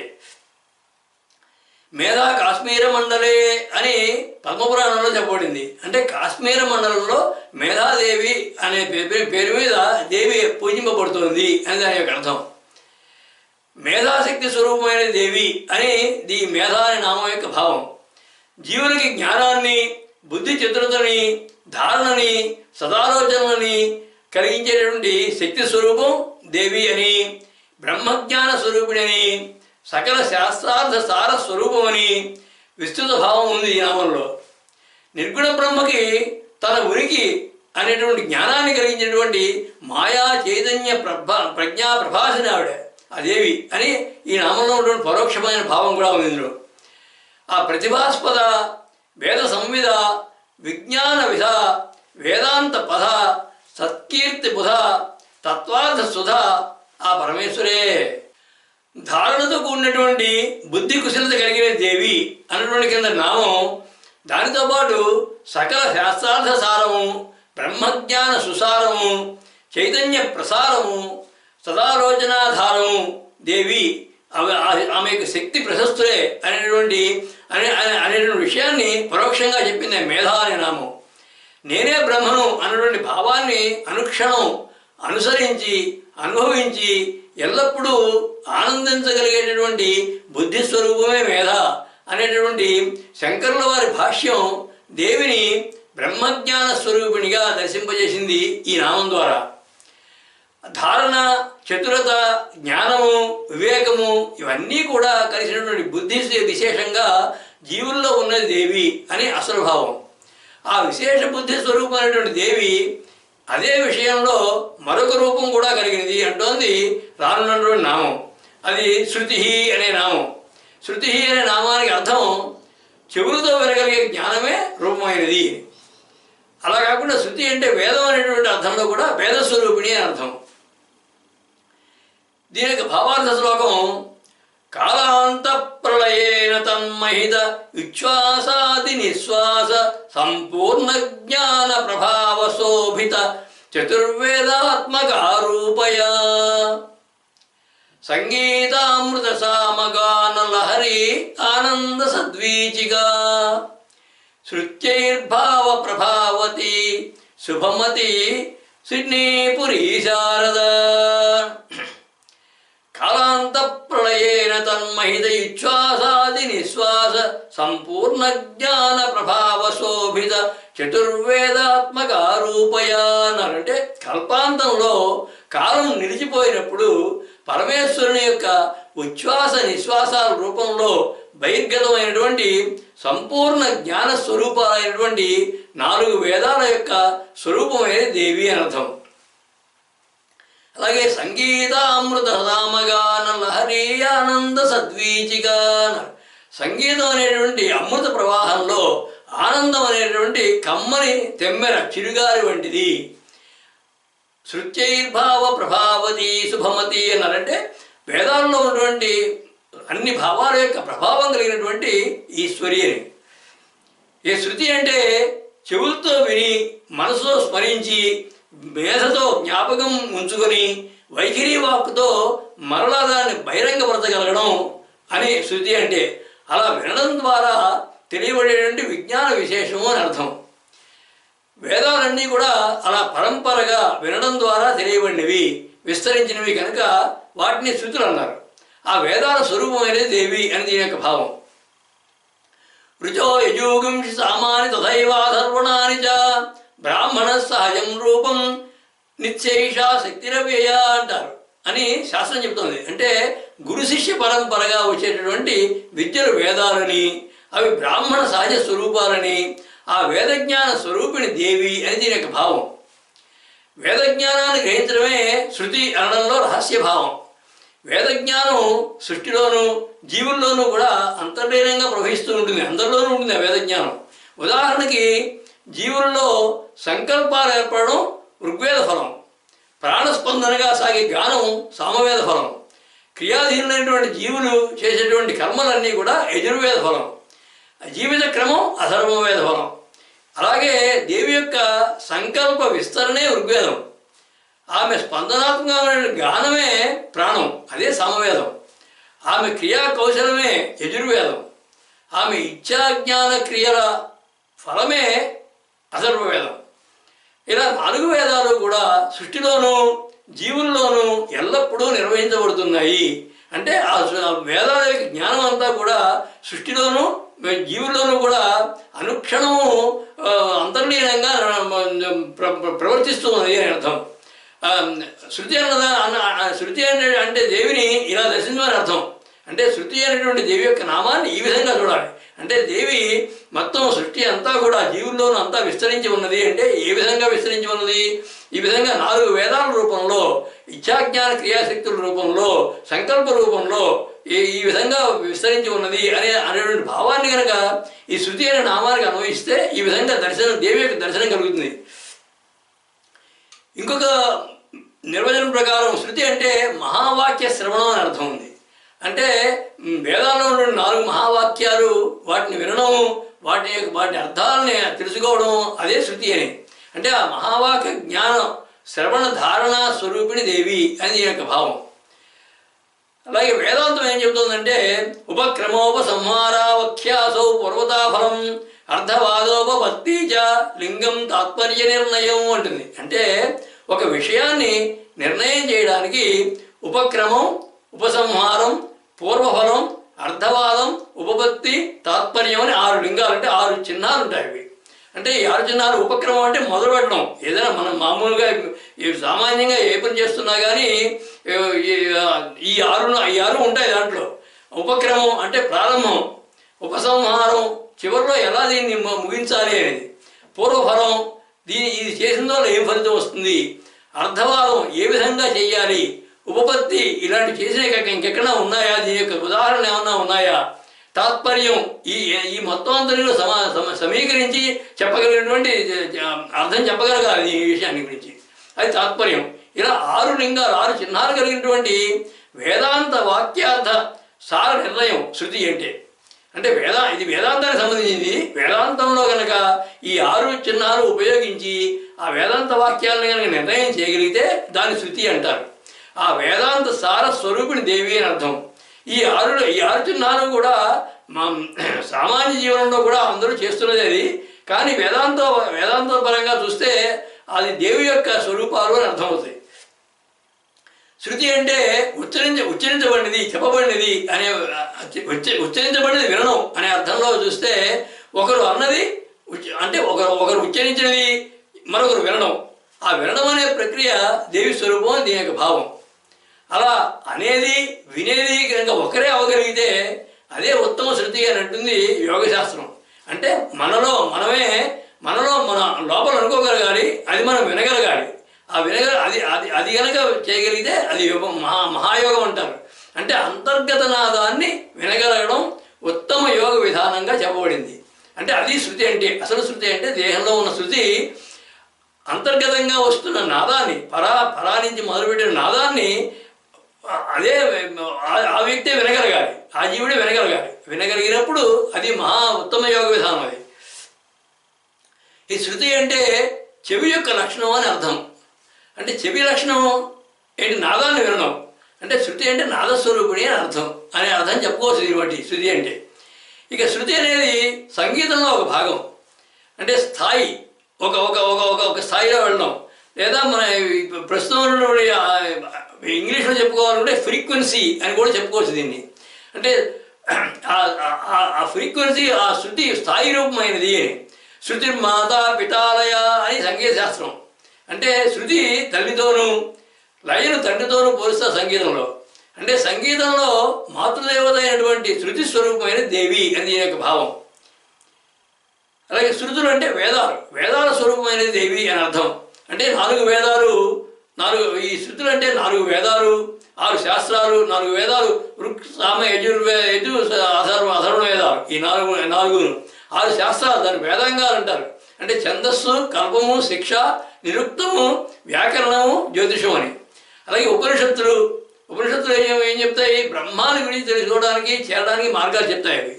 అలాగే 18 పురాణాలు, అవి వేదాంగాలను వివరించేవి. ఇతిహాసాలు, ఇవన్నీ కూడా శృతులు అనబడతాయి. ఏ విధంగా అంటే శృతి అంటే ఎదురు చెప్పుకున్నట్లుగా మనం ఒకరు చెప్పిన దాన్ని విని దాన్ని ధారణ చేసి దాన్ని గుర్తుంచుకొని ఆ తర్వాత దాన్ని మనం చెప్పగలగడం. ఈ విధంగా ఈ గురు శిష్య పరంపరలో వచ్చినటువంటి జ్ఞానం అంతా ఇది. వీటన్నిటినీ కూడా శృతులు అంటారు. అంటే వీటన్నిటి యొక్క జ్ఞానస్వరూపిణి దేవి అని యొక్క భావం. ఒక ఇద్దరి మధ్య ఏకాభిప్రాయం కలగడానికి కూడా శృతి అంటారు. అంటే అలా అభిప్రాయ ఏకీకరణ శక్తియే దేవి అని భావం. మూలాధార చక్ర దేవత అయినటువంటి సిద్ధ విద్యాదేవి యొక్క మంత్ర విశేషం ఈ శృతి అనేది. అలాగే 5వ మాసంలో గర్భంలో ఎదుగుతున్న పిండానికి సంబంధించినటువంటి శక్తి విశేషం కూడా ఇది. శ్రవణం ద్వారా అంటే వినడం ద్వారా జ్ఞానాన్ని అందించే ప్రక్రియ శృతి, అదే దేవి అని దీని యొక్క ఈ నామ యొక్క భావం. వేదాంగాలు, శాస్త్రాలు, పురాణాలు వంటి విజ్ఞాన సర్వస్వాలు శృతులని, అవి వాటిలో ఉన్నటువంటి విజ్ఞాన సారం అంతా కూడా దేవి యొక్క స్వరూపమైన అని దీని యొక్క అసలు భావం. సంగీతంలో, యోగశాస్త్రంలో, వేదాంతంలో శృతి పదాన్ని వివిధమైన అర్థాలతో వాడుతున్నా కానీ అవన్నీ కూడా శృతి రూపమైనటువంటి దేవికి అన్వయమవుతాయి. విజ్ఞానం విస్తరింపజేసేటువంటి అన్ని విధాల మాధ్యమాలు, అన్ని సాధనా విధానాలు దేవి స్వరూపాలే అనేటువంటిది విస్తృతమైన భావం ఈ నామంలో ఉంది. ఆ వేద జ్ఞానమతి, వేదాంత సమ్మతి, జీవభావాధృతి, యోగ నాదాకృతి, విశ్వతత్వాన్మతి, తత్వ సర్వోన్నతి ఆ పరమేశ్వరే. శృతి అనడం అంటే వినడం ద్వారా జ్ఞానాన్ని అందించే విధానమే స్వరూపమైన దేవి అన్నటువంటి కిందటి నామం అనాది కాలం నుంచి గురు శిష్య పరంపరగా విజ్ఞానాన్ని పంచే ప్రక్రియ అనే కాకుండా దానికి ప్రధానాలైనటువంటి వేదాంగాలు, శాస్త్రాలు, పురాణాలు అన్నీ కూడా దేవి యొక్క స్వరూపాలేనని, వాటిలో ఉన్నటువంటి జ్ఞానం దేవి యొక్క కరుణా ప్రసారం విజ్ఞాన వికాసాలేనటువంటి పరోక్ష విశేష భావం కలిగింది. ఏ మార్గంలో జ్ఞానాన్ని ప్రసరింపజేసినా ఆ మార్గము ఆ జ్ఞానము కూడా దేవి యొక్క రూపాలే. జ్ఞాతృ జయ రూపాలు అన్నట్టుగా ఆమె యొక్క అనుగ్రహాలే అన్నటువంటి భావం కూడా ఆ నామం తెలుపుతోంది. జ్ఞాన సరస్వం అయినటువంటి ఆ జ్ఞాన సర్వస్వానికి సారమైనటువంటి దేవి ఆ జ్ఞానాన్ని లోకానికి అందరికీ వివరించి విస్తరించేటటువంటి ఇతర మాధ్యమాల రూపంలో కూడా ఉన్నది అంటోంది వచ్చే నామం స్మృతి అనే నామం. ఈ స్మృతి అనే నామానికి అర్థం జ్ఞప్తికి తెచ్చేటువంటి లక్షణ స్వరూపమైనది, అంటే జ్ఞాపకం చేసే లక్షణం కలిగింది. అలాగే శృతులను వివరించేటటువంటి స్మృతుల యొక్క స్వరూపమైనది. దీని యొక్క భావార్థ శ్లోకం చూస్తే లోకానుద్ధర సద్విధాన నిలయ సంస్కృత్య నృత్యాకృత శృత్యస్యాన్ మనసేతి కార్య సులభ సంవిద్య సంపద్యత సర్వజీవకృతేతి కార్యఫలతాం త్వం స్మృత్యతాం సర్వదా స్మృత్యాఖ్యేతి ప్రసిద్ధ కీర్తి మహిత సిడ్నీపురీ శారదా. అంటే లోకానుద్ధర సద్విధాన నిలయ సంస్మృత్య నృత్యాకృత అన్నారు. అంటే జనులను ఉద్ధరించడానికి కోసం ఏర్పరిచినటువంటి శాస్త్రాది విధానాన్ని వివరించే గ్రంథాల రూపమైనది. శృత్యస్యాన్మనసేతి కార్య సులభ సంవిద్య సంపద్యత. శృతులు అంటే వేదాల్లో ఉన్నటువంటి విషయాలని మనసులకి సులభంగా హత్తుకునేటట్టుగా తెలిపేటటువంటి విద్యల స్వరూపమైనది. సర్వజీవకృతేది కార్య ఫలతాం త్వం స్మృత్యతాం సర్వదా అన్నారంటే స్మరించినంత మాత్రానే జీవులందరి యొక్క కార్యకలాపాలకి కూడా సాఫల్యం కలిగించేది, సిద్ధి కలిగించేది.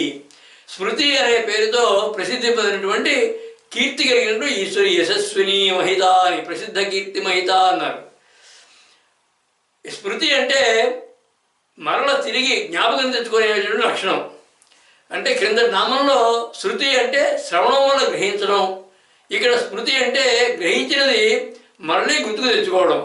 ఆ లక్షణ స్వరూపం దేవి అని సామాన్యమైన అర్థం ఇది. ఈ శృతులు అంటే వేదాలను చెప్పుకోవడం జరిగింది కింద నామం దగ్గర. వేదాల్లోని విషయాల్ని తిరిగి గుర్తుకు తెచ్చుకోవడానికి వీలుగా వివరించినవే స్మృతులనే గ్రంథాలు. పరాశరుడు, గౌతముడు, యాజ్ఞవల్క్యుడు, భారద్వాజుడు, హారీతుడు, మనువు ఇటువంటి వారందరూ కూడా వేదాల్లో ఉన్నటువంటి కొన్ని విషయాలను వివరించి వ్రాసినటువంటి ధర్మశాస్త్ర ప్రామాణిక గ్రంథాలని వారి పేర్ల మీద స్మృతులుగా పిలువబడుతున్నాయి. అంటే పరాశర స్మృతి, గౌతమ స్మృతి, భారద్వాజ స్మృతి, మనుస్మృతి ఇలాగా. వేదాల్లో ఉన్నటువంటి విజ్ఞానమే స్మృతుల్లో కూడా ఇంకొంచెం వివరంగా ఆ పురుషుల యొక్క భావాలతో నిండి ఉంటాయి. శృతిపూర్వకమైనటువంటి వాటి మనన రూపాలైనటువంటి ఆ స్మృతుల యొక్క జ్ఞాన రూపమే దేవి అని దీని యొక్క భావం. ఈ స్మృతుల్లో మళ్ళీ 3 విభాగాలు ఉంటాయి. ఒకటి ఆచారకాండ, రెండవది వ్యవహారకాండ, మూడవది ప్రాయశ్చిత్తకాండ అని. ఇలాగ ఈ మూడు భాగాలుగా కలిగిన స్మృతులన్నీ కూడా ప్రసిద్ధి చెందినవి. కృతయుగంలో మనుస్మృతి, త్రేతాయుగంలో గౌతమ స్మృతి, ద్వాపర యుగంలో శంఖలిఖిత స్మృతి, కలియుగంలో పరాశర స్మృతి. ఈ కలియుగంలో ఈ 4 స్మృతుల్ని కూడా క్రమ ప్రకారంగా ప్రమాణంగా స్వీకరించడం అనేది సంప్రదాయం. అంటే మనుస్మృతి, గౌతమ స్మృతి, శంకరీకృత స్మృతి, పరాశర స్మృతి, ఈ విధంగా ఆ క్రమంలో ప్రమాణంగా స్వీకరించడం దాని సంప్రదాయం కలియుగంలో. అన్ని యుగాల్లోనూ కూడా అన్ని స్మృతుల్లో యొక్క స్వరూపమైన దేవి అని దీని యొక్క భావం. ఇక శ్రవణం, శృతి అంటే శ్రవణం అనుకున్నాం కాబట్టి, స్మృతి అంటే మననం కాబట్టి శ్రవణ మననాత్మక జ్ఞాన స్వరూపిణి దేవి అని కూడా చెప్పుకోవచ్చును. అంటే గురుముఖత విని నేర్చినటువంటి జ్ఞానాన్ని స్మరించడమే స్మృతి అనేటువంటి అర్థం తీసుకుంటే, ఆ స్మరణము మననము తిరిగి మళ్ళా బహిర్గతపరచడము అన్నీ కూడా దేవి యొక్క స్వరూపమే అని దీని యొక్క భావం. సర్వజీవుల యొక్క భూత భవిష్యత్ వర్తమానాలన్నింటినీ కూడా దేవి స్మృతివధంలో ఉంచుకుంటుంది, దేవి గుర్తుపట్టుకుంటుంది కనుక ఆమె స్మృతి కనబడుతుంది అని వాయుపురాణంలో చెప్పబడింది. కాళిదాసు రఘువంశంలో అంటాడు, శృతేరివార్థం స్మృతిరన్వగచ్చత్ అంటాడు. అంటే దిలీప్ మహారాజు గారి యొక్క భార్య సుదక్షిణాదేవి, ఆమె దిలీప్ మహారాజుని ఏ విధంగా అనుసరిస్తుందో ఆ విధానాన్ని పోలుస్తూ శృతులను ఎలా అనుసరిస్తాయో అలా ఆ సుదక్షిణాదేవి తన భర్త అనేటువంటి దిలీప్ మహారాజుని అనుసరించి వెడుతోంది అని. స్మృతులు జ్ఞానంలోనూ భావంలోనూ శృతులను అనుసరించి ఉంటాయి అని కూడా దీని యొక్క భావం. స్మృతి సంస్మరణాత్ దేవి అని దేవి పురాణంలో చెప్పబడింది. అంటే పరమేశ్వరి యొక్క నామాన్ని విడవకుండా ఎల్లప్పుడూ స్మరించడమే స్మృతి అని దాని యొక్క అర్థం. అంటే దేవి నామస్మరణయే దేవి యొక్క రూపము అని దీని యొక్క భావం. శృతులను ప్రాధాన్యంగా తీసుకుని అనుసరించే వారిని శ్రోత్రియులని, స్మృతులను అనుసరించే వారిని స్మార్తులని పిలవడం సాంప్రదాయం. ఈ 2 రూపాలు అయిన దేవి అని దీని యొక్క పరమార్థం. అలాగే ఆజ్ఞాచక్ర దేవత అయినటువంటి సిద్ధమాతాదేవి యొక్క మంత్ర విశేషం ఈ నామం. అలాగే 6వ మాసంలో గర్భంలో ఎదుగుతున్న పిండానికి సంబంధించినటువంటి శక్తి విశేషం స్మృతి అంటే. తిరిగి జ్ఞప్తికి తెచ్చుకునే లక్షణం స్వరూపమైనది అని ఈ నామం యొక్క భావం. శృతులలో అంటే వేద విజ్ఞానాన్ని తపస్సంపన్నులు అందరికీ అందజేసేటువంటి విధంగా సృష్టించబడినటువంటి కర్మ జ్ఞాన విషయాలని స్మృతులు కనుక అవి దేవి వాటి స్వరూపమైనది. అంటే శ్రవణ మరణాత్మక జ్ఞాన రూపిణి అని దీని యొక్క విశేష భావం. అంటే స్మరించినంతనే జీవుల యొక్క కార్యాలన్నీ కూడా సాఫల్యం కలిగించేది, ఆమె నామస్మరణయే స్వరూపంగా కలిగినది అన్నటువంటి విస్తృతార్థాలు కూడా ఉన్నాయి ఈ నామంలో. వివిధ కాలాల్లో, అన్ని కాలాల్లో కూడా, అన్ని యుగాల్లో కూడా ప్రామాణికంగా నిలిచినటువంటి ధర్మ నిర్ణయ శాస్త్రాల సమన్వయ స్వరూపిణి దేవి అని దీని యొక్క అంతరార్థం. ఆ విద్యాధృతి, జ్ఞానాన్మతి, ప్రజ్ఞాకృతి, భావోన్నతి, తత్వాన్మతి ఆ పరమేశ్వరే. స్మృతు స్వరూపమైన దేవి అన్నటువంటి కింద నామం శృతిస్వరూపిణి అంటే వేద విజ్ఞాన సర్వస్వ స్వరూపిణి అనే దేవి వేదాలని స్మృతులు అనుసరిస్తాయనేటువంటి పరోక్ష భావం చెప్పింది కూడాను. జ్ఞానంలోనూ భావంలోనూ స్మృతి శృతిని అనుసరించి ఉంటుంది కనుక వేదజ్ఞానం ఆ విధంగా స్మృతి రూపాలలో విస్తరించి లోకాలకు అందరికీ కూడా అందించడంలో దేవి యొక్క శక్తి సామర్థ్యాలు ప్రధాన కారణాలు అనేటటువంటి విశేష భావం కూడా ఈ నామంలో నుంచి గ్రహించదగ్గది. శ్రవణం, మననం, ధారణ, భాషణ అనేటువంటి జ్ఞాన విస్తరణ సాధన మార్గాలన్నీ కూడా దేవి యొక్క శక్తి చిహ్నాలు, ఆమె యొక్క అనుగ్రహ వీక్షణాలు అనేటటువంటి విస్తృత భావం కూడా ధ్వనిగా భాషిస్తుంది ఈ నామాల్లో, కింద నామాల్లో. ఆ జ్ఞాన వికాసిని, ప్రజ్ఞాన ప్రకాశిని అయినటువంటి దేవి యొక్క స్థాయిని చెప్పేటువంటి ప్రయత్నం చేస్తోంది వచ్చే నామం అనుత్తమ అనే నామం. ఈ అనుత్తమ అనే నామానికి అర్థం తనకంటే ఉత్తములు అధికులు లేనిది, అంటే సర్వోత్తమైనది అని అర్థం. దీని భావార్థ శ్లోకం సర్వశ్రేష్ఠ మహత్వ సిద్ధియుత దైవాధిక్య శక్త్యోత్తమా నత్వత్యాధిక కశ్చ దృశ్యత శృతిర్వ్యాఖ్యాన ధీరోత్తమా సర్వసృష్టి సమూల కారణ మహామాయాధికారోత్తమా శోభాపూర్ణ అనుత్తమా నుతరమా సిడ్నీపురీ శారదా సర్వశ్రేష్ఠ మహత్వ సిద్ధియుత దైవాధిక్య శక్త్యోత్తమ అన్నారు. అంటే అన్నిటికన్నా శ్రేష్టమైనది, మహత్వపూర్ణమైనటువంటి సిద్ధులు కలిగినటువంటి దైవాలందరినీ కూడా మించినటువంటి శక్తి కలది.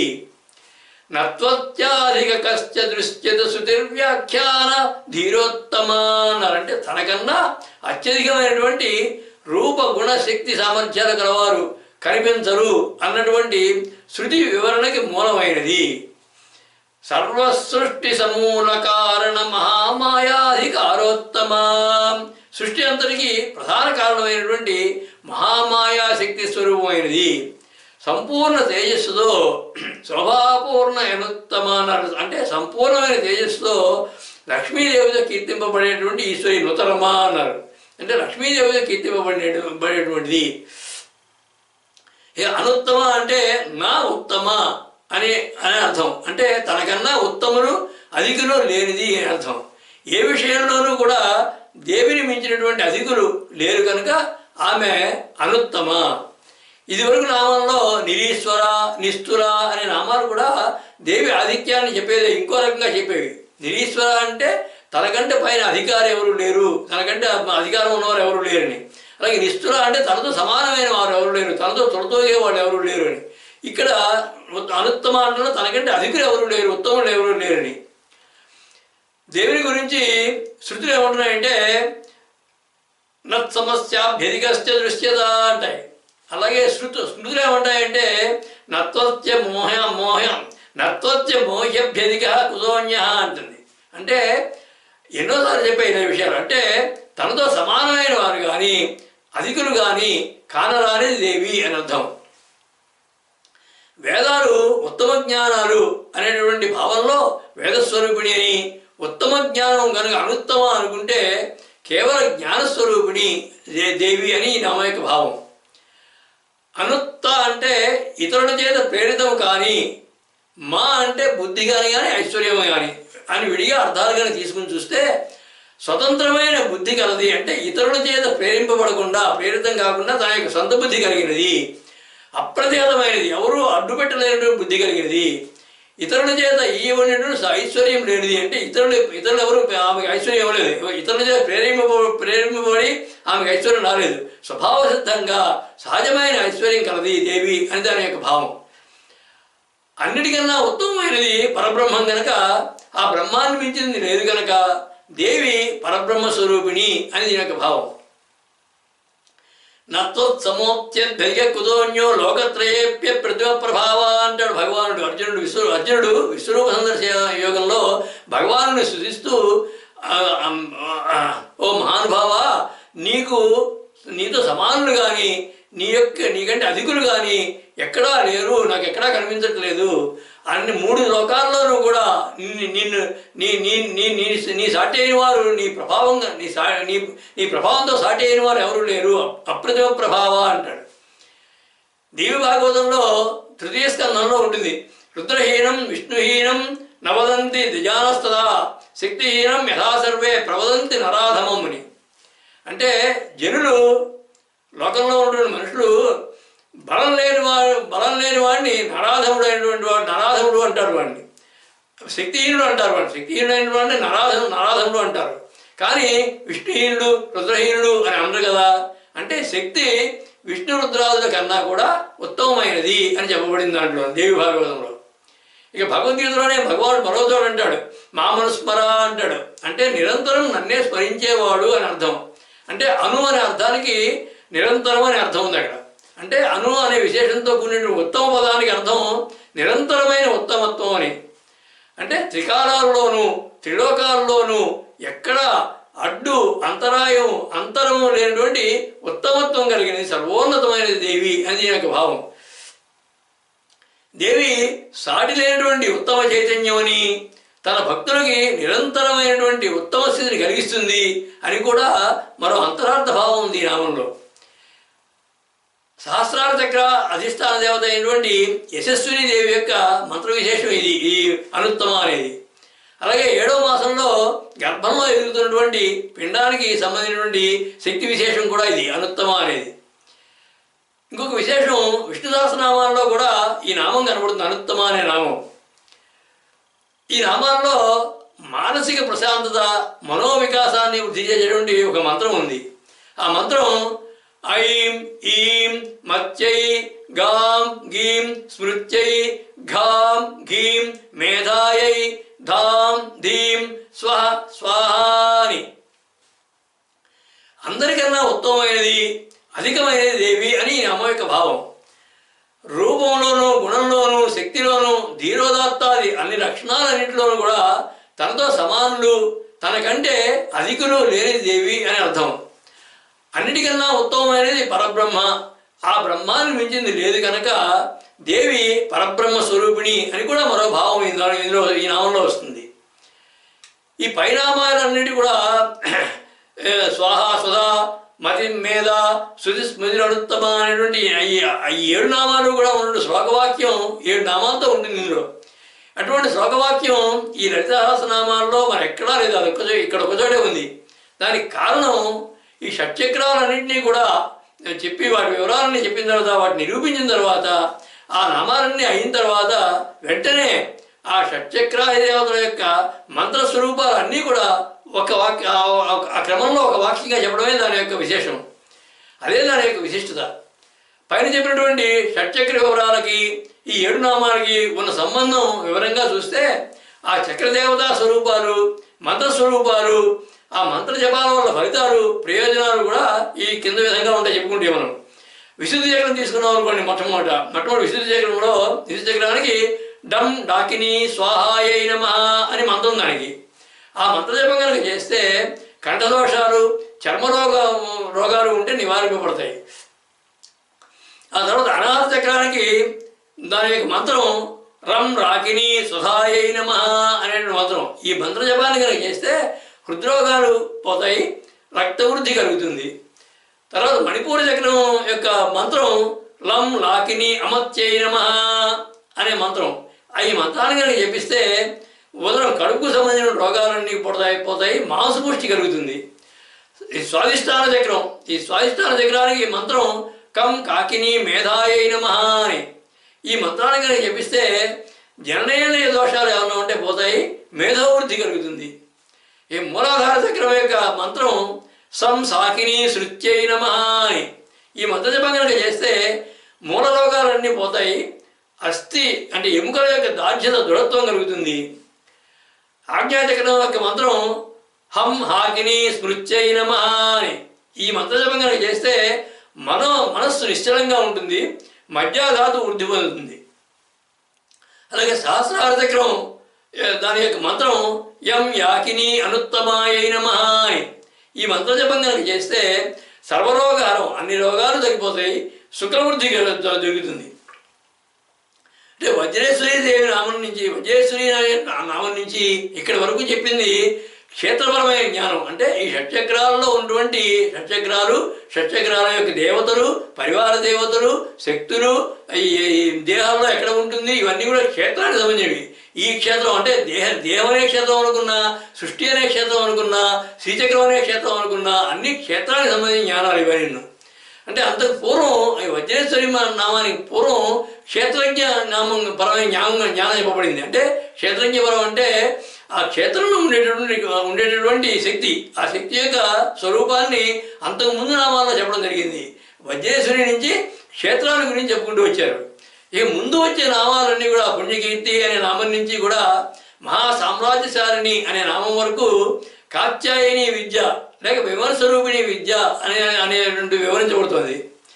ఆ షట్చక్ర వివరణలో ఆ చక్రాది దేవతలతో పాటు వాళ్ళ విశేషాలతో పాటుగా చివరిలో ఆ చక్ర మంత్ర స్వరూపాలను కూడా ఒకే వాక్యంలో చెప్పడం ప్రత్యేక విశేషమైనటువంటి సాహిత్య ప్రక్రియ. స్వాహ సుధా మతిర్మేధ శృతి స్మృతి అనుత్తమ అని ఆ 7 కూడా ఆ 7 చక్రాలకు సంబంధించినటువంటి దేవతల యొక్క మంత్రస్వరూపాలన్నీ కూడా ఒకే వాక్యంలో ఒకే చోట చెప్పడం అనేది అత్యద్భుతమైనటువంటి సాహిత్య ప్రక్రియ. ఉత్తమోత్తమైనటువంటి రూపాలు, గుణాలు, ధీర శక్తి కలిగిన దేవి అని చెప్పడమే దీని యొక్క పరమార్థం. ఆ విశ్వోత్తమ, జ్ఞానోత్తమ, భావోత్తమ, తత్వోత్తమ, ప్రాజ్ఞోత్తమ, దైవోత్తమ ఆ పరమేశ్వరే. సర్వం శ్రీ లలితాదేవి అర్పణమస్తు.